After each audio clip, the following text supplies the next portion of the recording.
I try to imagine a fellow smarter than myself, and then I try to think, what would he do?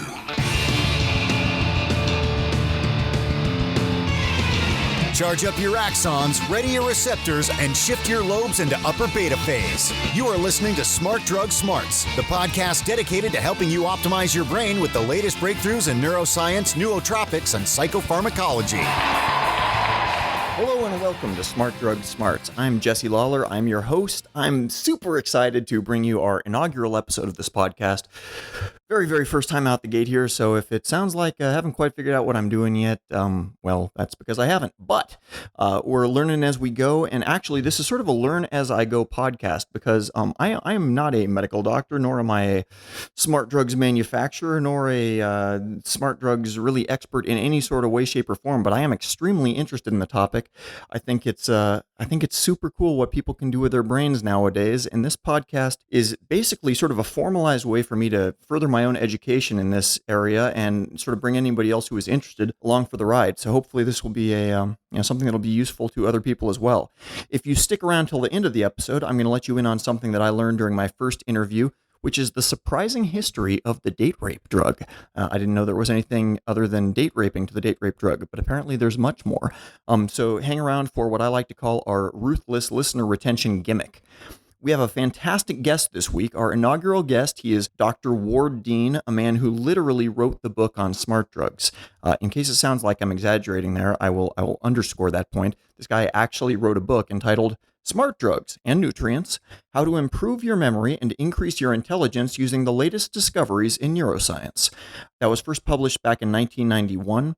And so that he's been sort of a smart drugs and, in fact, life extension medicine leader for a handful of decades now, going back even before that book was written. And a few days ago, I interviewed him and got a wide-ranging interview on a variety of subjects, which I think I've managed to sort of chop down to a reasonable length. I'm going to try to keep these podcast episodes to 25 to 30 minutes tops so we don't overburden people on any given week. But anyway, it was still chock full of good stuff, and I've got some excellent little tidbits that might find their way into future episodes or possibly just have Dr. Dean back on the show after a while, because I think what we got out of him was just the tip of a very large iceberg of information. But before we get to that, let's do a quick rundown on the latest news in neuroscience.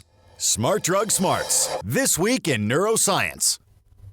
So, some bad news this week in neuroscience, at least if you are exhibiting anything like hypertension or prehypertension or any other form of high blood pressure. It's been known for a while that high blood pressure is not particularly good on any part of your body, and that includes the brain. But researchers in the Alzheimer's Disease Center at UC Davis have been checking the links between systolic blood pressure, that's the first number in the reading when it's like 140/90 or something like that, versus people that are have more healthy blood pressures. And they're finding that if somebody has hypertension, then by the time that they're age 40, they have the brain of somebody 7.2 years older than somebody with normal healthy levels of blood pressure. This is found by checking the structural integrity of the brain's white matter.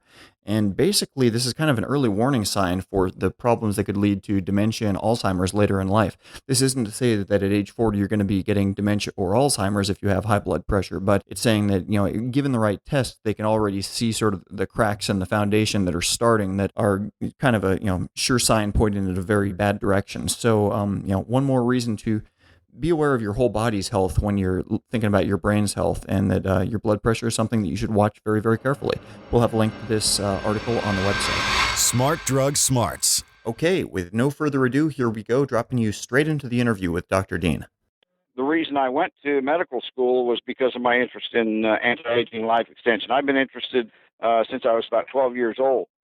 I read a couple of books by some of the old-time nutritionists, Leelord Cordell and Gaylord Hauser. One was Look Younger, Live Longer, and the other was Eat and Grow Younger. And I was introduced to both these books when I was about 11, 12 years old by a librarian that used to feed me books in addition to the science fiction that I was reading. And I got real interested in nutrition at that time.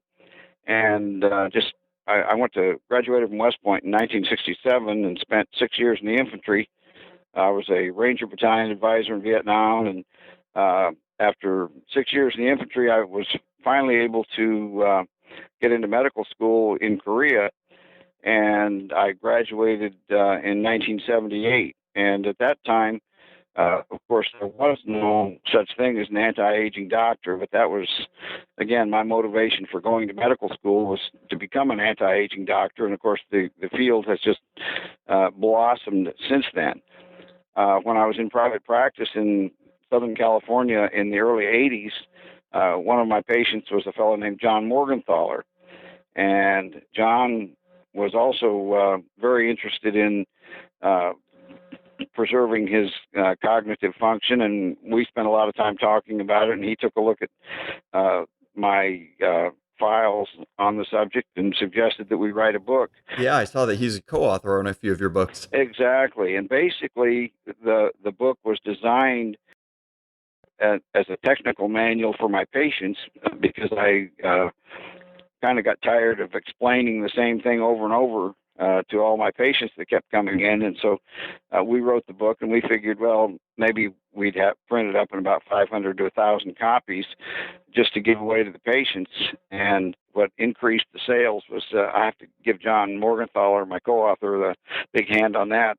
When he started marketing the book, one of the first things he did was he called the educational testing service and asked somebody if it was ethical to take smart drugs prior to taking the college entrance exams.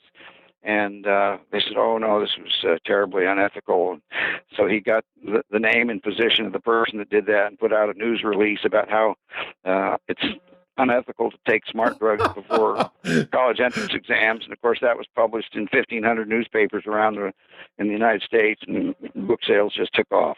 A sneaky but effective tactic. Hats off to him. Well, exactly. And, of course, most of the popular interest at that time was in the dementing illnesses like Alzheimer's disease and Parkinson's, where we were really focusing more on improving cognitive abilities in normal people who just realized that they weren't quite as sharp as they used to be, or perhaps felt that they could be. So this was kind of put the finishing touches on improving normal brain function that had perhaps begun to slide just a little bit with the advancing age. Yeah, absolutely. It seems like that's still sort of, the most accepted use kind of in wider society today is to, try to fix people that have problems that are clearly cropping up rather than sort of the preventative medicine or people that are just looking for augmentation much earlier in their life. Well, sure. It's usually using the drugs that are promoted by the big pharmaceutical companies, and those are the high dollar items usually, and it's just one or two drugs that usually, of course, are very expensive and have limited benefit, where I've found that a lot of the more readily available nutrients and perhaps some of the drugs that are used overseas are much more effective and also can be obtained at much less cost. If you're talking to sort of, your average Joe on the street who, maybe isn't doing anything particularly for their own, neurological health, I guess would be the right term. What are some of the easy things that a person could do to make those first steps that might have a significant result for them? Sure. Well, and of course, I've always got the anti-aging point of view. And one of the drugs that I use most frequently for most of my patients is a drug called metformin. Metformin is an anti-diabetic drug. It's actually based on, it's a plant-based substance that was based on the French lilac, which has been used for hundreds of years to treat diabetes. Metformin is I call it a metabolic rejuvenator. It is an insulin receptor sensitizer, and it reduces the requirement of insulin, normalizes blood sugar, and it's beneficial for just about everybody over 30. As we get older, we all tend to become insulin resistant. We're all essentially turning into diabetics. And as our metabolism shifts in that direction, our levels of insulin go up. Insulin is the hormone in the body that takes the sugar that's in the blood, pushes it into the cells where it gets stored as fat. And that's why virtually all of your type 2 diabetics who are all insulin resistant are all overweight. metformin acts to restore insulin receptor sensitivity. As I said, it's like a metabolic rejuvenator. It lowers insulin, which goes up with age. It lowers blood sugar, which normally goes up with age. It increases the release of growth hormone, enhances the immune system. It's probably one of the best weight loss drugs there is in terms of normalizing lean body mass to body fat. In fact, a lot of my weight loss patients, they will come in a little bit upset because they'll actually have put on weight when they're taking metformin, but they find that they're getting into clothes that they couldn't fit into before.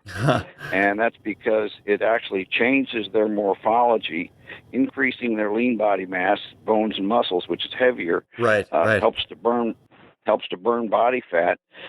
So they're actually shrinking up even though they're gaining weight. Professor Vladimir Dillman, who was my mentor and first told me about metformin, he was an oncologist, an endocrinologist, and a gerontologist. And the first thing that he did for all his cancer patients was to put them on metformin. And recently you find that metformin is now being recommended as a frontline anti-cancer drug. And they're even using it for Alzheimer's disease because they're finding out that it actually stimulates the growth of new brain cells. So I basically use it on virtually everybody over 30. And there's not a lot of good drugs out there, but metformin is a great drug. And so metformin is a pharmaceutical, like you need a prescription for it type drug. It's not a dietary supplement or anything like that. Right. Of course, there's a lot of companies on the internet that sell it without a prescription. The FDA drug laws in the United States authorize people to import a reasonable amount of prescription drugs for themselves without a prescription. Right. Of course, these are the non-scheduled drugs, and metformin is not a scheduled drug, so it is available without a prescription from sort of online pharmacies pharmaceutical companies. Yeah. One that I recommend, if I could mention it, is International Anti-Aging Systems. It's Anti-Aging-Systems International, and they're a very legitimate company. They don't sell scheduled drugs. They're just selling regular, basically anti-aging, life-extending supplements and pharmaceuticals from around the world. And I don't have any financial arrangements with these folks. It's just that I think they're a very good ethical company. Gotcha. Yeah, we'll definitely put a link to that on the show notes for this podcast. So metformin sounded like, you gave it a great resume as a chemical as far as upsides. Are there any side effects that people should be wary of or anything? Yeah. One that only about 15% of the patients notice is upset stomach and diarrhea. And the diarrhea can be kind of explosive. I always recommend that people start with a lower dose, but they can always get used to it. I've found virtually everyone within weeks. They can usually work up to the normal dose, which is anywhere from 500 to 1,000 milligrams twice a day. Gotcha. Yeah, I want to steer clear of that explosive diarrhea. Yeah, the other is that it impairs the absorption of B12, and of course that's an easy fix. And just make sure that the patients are taking some B12. And there is one serious side effect from it, but it occurs only in about 0.03% of the people that have been tested with that. And of course, everybody that's been tested were card-carrying diabetics, and that is lactic acidosis, and that's a potentially fatal side effect. But in the thousands of people that I have treated with metformin, I've only had one patient who did incur lactic acidosis, and that was a severe, very brittle, insulin-dependent diabetic. And we detected her lactic acidosis early on, and we eliminated the dose very quickly. Let's talk about diet for a little bit. As far as sort of non-pharmaceutical things, but like, what is your diet like? What do you think is sort of? Well, I think get as low on the food chain as you can. Jack LaLanne, one of the old time nutritionists in this country, I think he passed away. He was 96 when he died, and he said his guidance was, if it's been through a factory, don't eat it. Yeah. Of course, these days it's really tough, because even before it gets to the factory, we've got our GMO, genetically modified food, so it's really difficult. But I try to follow Jack Lane's advice and eat things low on the food chain that minimal processing. Try to stay away from refined carbohydrates and even complex carbohydrates, if in terms of breads and pastas and things like that, because all of the complex carbohydrates ultimately turn to sugar. Sugar causes your insulin to go up, and insulin is clearly a pro-aging factor. I think insulin and blood sugar are kind of like blood pressure. The lower, the better, as long as it's compatible with good health. What's your thinking on things like, I know people go both ways on fruit. Some people are like, well, fruits are very natural. They're healthy. They're good for you. But other people are like, well, there's a lot of sugar in fruits, even though it's, natural sugars. Well, yeah, I agree. I mean, keep your sugar intake down. If you're eating the fruit, though, the whole fruit, you're probably not going to go too wrong. I'd rather have people eating fruit than a lot of other stuff that, I'm basically kind of an Atkins guy, except that Atkins, I think his diet was a little low in fiber, and I'm also a high fiber guy, because I think eating lots of fiber is very important. Basically, though, I just stay away from breads and pastas and grains and sugars, and if you avoid that stuff, I think your diet is going to be okay. I'm a big pusher of DMAE, dimethyl amino ethanol.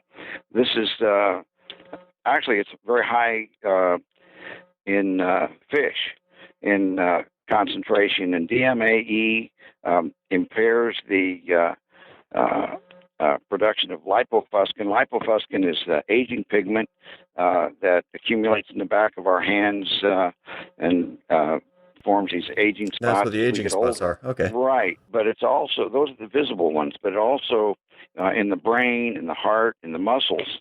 It's the best known, if you got a histologist that looked at cells, they would find that aging cells are loaded with lipofuscin. And DMAE prevents the accumulation of lipofuscin. In fact, if people that have a lot of aging spots, if they start taking DMAE, they find that over a period of about 6 months, the aging spots go away. And so they can use those spots in the back of their hand as a marker for what's going on in their brains and their other cells. And DMAE back in the 50s was used for a condition known as minimal brain dysfunction, which today is known as ADHD. Mm-hmm. And it's a natural, mild stimulant, but it's not one that keeps you awake at night. It's one you can sleep with. But it also was probably the best treatment for this minimal brain dysfunction. I recommend it for any child with ADD. You said that fish was one source of that. So is that sort of a natural, something that we can get from our food rather than needing to necessarily take as a supplement? Well, we can. It just shows you that Grandma was right when she said that fish is brain food, because it produces, I think, one of the reasons, in addition to the fish oil, it also is a great source of DMAE. And DMAE, incidentally, has also been shown to extend the maximum lifespan of experimental animals. So there again, we get multiple benefits from DMAE. We get the lifespan extension, we get the lipofuscin inhibition, and cognitive enhancement. Now, I'll be the first to admit that I've been a little paranoid about fish for the last several years because of the mercury levels in a lot of fish. Absolutely. Well, of course, then that brings us back to chelation, which is the importance of getting chelated, either orally or IV. But you're absolutely right. Yeah, it doesn't take much mercury to or lead to cause us lots of problems. Let's talk for a little bit about life extension stuff, because one thing that I'd read about, which of course is not what anybody wants to hear, is that the best sort of surefire way of extending an animal's life is to radically restrict its calories. The whole caloric restriction idea that if you keep something teetering on starvation for some reason, eating just over sort of the absolute minimum requirements, you actually get a significant life extension in the long term. What are your thoughts on this? This goes back to Dr. McKay's studies at Cornell University back in 1935.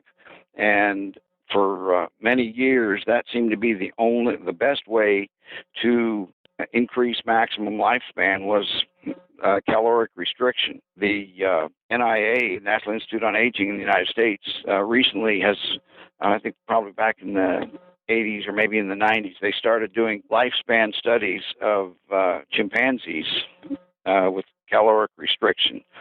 And recently they have reported that even though many of the aging diseases of these chimpanzees were retarded, there was no increase in maximum lifespan. So this was kind of a real disappointment to the researchers. Another fellow who was a real promoter of caloric restriction was Dr. Roy Walford. He was a professor of immunology at UCLA. And Roy was a good guy, but I know people used to say that, they say, well, Roy may not live any longer, but he'll sure feel like it, just to stay, because he starved himself all the time. So, that was a little bit disappointing to learn these latest studies from the NIA, that the studies didn't extend the lives of these chimpanzees. Wow, I would say just the opposite. I'd say that's actually great news, because for those of us that hate the idea of living our lives half starved, I mean, now we don't have any motivation to do that. In fact, it was kind of funny that I used to go when I was attending a lot of gerontological meetings, studies of the aging process, and they would have these folks that would come in and they would tell about the benefits of caloric restriction, except then you go to the luncheon and everybody's sitting there just stuffing themselves, laughing about how they're not following their own advice. But one of the things that is interesting in the field of nutrition and aging research is that they're finding that resveratrol, which is a product from red grapes, has many of the effects of caloric restriction, and in fact has shown some lifespan extending effects in virtually every species in which it's been tested. Wow. So there may really be something to the mechanism of caloric restriction, and it may not be the restriction of the calories, but perhaps the mechanism that is imparted by resveratrol may be beneficial to us all. Oh, very interesting stuff. I guess I feel obliged to ask on behalf of listeners who are going to hear red grapes and then think about red wine. Does resveratrol make its way into survive the winemaking process? Well, absolutely. In fact, that was one of the things, they used to call it the French paradox, because the French have one of the lowest incidences of cardiovascular disease in the world. And of course, the French diet is very rich, and people used to wonder, well, how can they manage to have such a low incidence of cardiovascular disease when they're out there breaking all these good health rules? And they think that probably the reason is the widespread consumption of red wine, which is fairly high in resveratrol. Smart Drug Smarts. I'd like to get your thoughts on, somebody starts out with just like your average run-of-the-mill person with a 100 IQ. With smart drug technology as it is today, what can we get that 100 IQ person up to? Like through purely the chemical means that society now has at its disposal? Well, I've never really gotten into doing the measurement per se. Mostly it's, how the person feels and how his friends, are observing him. And there's no magic bullet that I use. I kind of come at brain function, as with health, from a lot of different directions.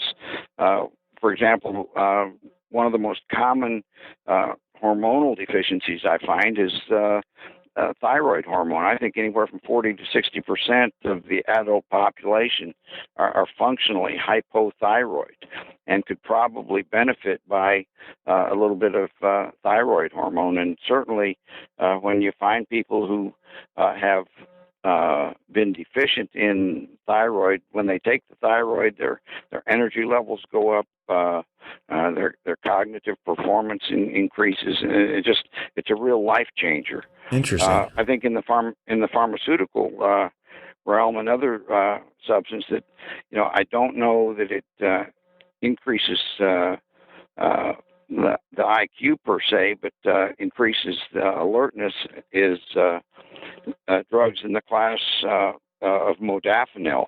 It started out with, we didn't even mention these in the smart drug books because they weren't available then. But shortly after the smart drug books came out, we had adrafinil, which was an alerting drug. It didn't make people smarter, but it made them more alert without being a stimulant. Mm-hmm. Subsequent to that was modafinil, Provigil, and then most recently is a drug called Nuvigil. And all these are, the military has snapped these up because they use them for their pilots on extended flights or for people out doing extended ambush or other special ops missions because they increase alertness without causing physical stimulation, such as the amphetamine. So they really have virtually no downside, but tremendous upside. And people can stay awake for several days without decrement in their cognitive performance. That's amazing. And these are the ones, if I'm remembering correctly, with modafinil, they don't really know why it works. They only know that it works. Is that correct? Exactly. But the nice thing about it is that it's virtually devoid of adverse side effects as far as we know. And they've had that modafinil has been around for about 10 or 15 years. So we don't really know any more than that. Tell me about where you see where's brain augmentation science going? Like, obviously there have been huge bounds in the last, 20 to 30 years that you've been sort of a part of this field. What do you see happening, 5, 10, 15 years into the future from now? I think the drugs such as adrafinil, modafinil, Nuvigil, with the alerting drugs, which I think are great increasers of productivity without any adverse effects, are coming along. And as, of course, they become generic, they'll become more widely available. So hopefully our productivity will increase. And hopefully it'll increase in positive ways instead of just allowing people to text more and play more games. Yeah, spend more time watching their television with a great state of alertness. So, I think as awareness to these things increases, that I think we'll keep moving ahead. Yeah. Now, of course, we always have the ever increasing problem with government regulation, but hopefully we'll be able to overcome those as well. Yeah, it seems like there's sort of, the ability to, buy things through online pharmacies out of Canada or whatever. It's like there are loopholes for people that look for them. And there's like kind of ways to dance between the raindrops on some of these things. Right. Well, and that was one of the things that we pointed out in our book, Smart Drugs and Nutrients, the FDA policy on importation for personal use of a reasonable quantity of pharmaceuticals that were available elsewhere in the world without a prescription. Do you have any plans for any further books that you're working on now? Anything coming in the pipeline? Yeah, actually on my website, warddeanmd.com, there's a lot of articles, and I'm going to put those together in a number of books, primarily on anti-aging, life extension, and ways to pursue those objectives. But also, we're probably going to be revising the Smart Drug book and bring them up to date with, of course, a lot of the stuff that's in those old books are, it's still fresh, valuable information today, but we're going to bring them up to date with some of the later findings. Okay, well, that was the meat of the interview, but as promised, we did save one little outtake for the end, which is the secret history of the date rape drug. Coming right up. Smart Drug Smarts. Ruthless listener retention gimmick. I used to be one of the big promoters of a substance called GHB, gamma-Hydroxybutyric acid, which was misnamed and demonized as a date rape drug. GHB, in fact, was the safest,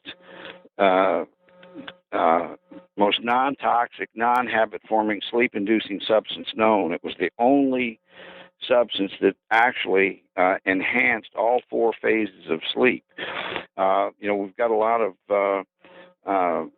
drugs that are used for insomnia, and they will all certainly render someone unconscious, but they don't cause someone to sleep. You don't get the natural restorative benefits of good sound sleep.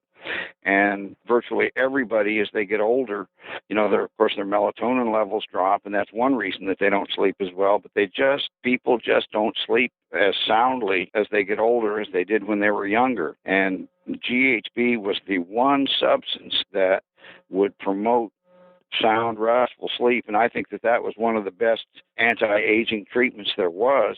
In fact, OSHA did some toxicity studies with GBL, which was a precursor of GHB, and in the lifespan studies of the experimental animals, they found that they did, in fact, live longer if they had been taking GHB. The problem was GHB was so good for so many things. It was good for schizophrenia, migraine headaches, it was an antidepressant. It was so good for so many things, and it was so cheap and readily available in health food stores, they had to get it off the market. So they demonized it as the date rape drug, which it really wasn't, and effectively got it off the market. There's one pharmaceutical company and one compounding pharmacy in the United States that are allowed to sell it, but the price is prohibitively expensive when it's something that should be available for pennies. And I think that was, again, the government backing up the pharmaceutical companies here by knocking this great product off the market. Yeah, and I think that was both a cognitive enhancer, just because people could sleep normally and then function extremely well during the day. It was just a great product. All right, you heard it. That is the episode, our very first episode. If you liked what you heard, please recommend this podcast to your friends and neighbors and enemies and anybody else that you come across. And if you are super kind and want to leave us a positive review on iTunes, that would be awesome. The iTunes review leaving interface is known to be a bit wonky and hard to mess around with, but if you're smart enough to be listening to a podcast about smart drugs, I'm guessing you're smart enough to figure it out. The show notes for this episode will be online at www.smartdrugsmarts.com by the time that you actually hear this, including links to anything that was mentioned here. We will be back next week, same time, same podcast, and the same unflagging commitment to helping you fine-tune the performance of your own brain. Have a great week, everybody. You've been listening to the Smart Drug Smarts podcast. Visit us online at www.smartdrugsmarts.com and subscribe to our mailing list to keep your neurons buzzing with the latest in brain optimization.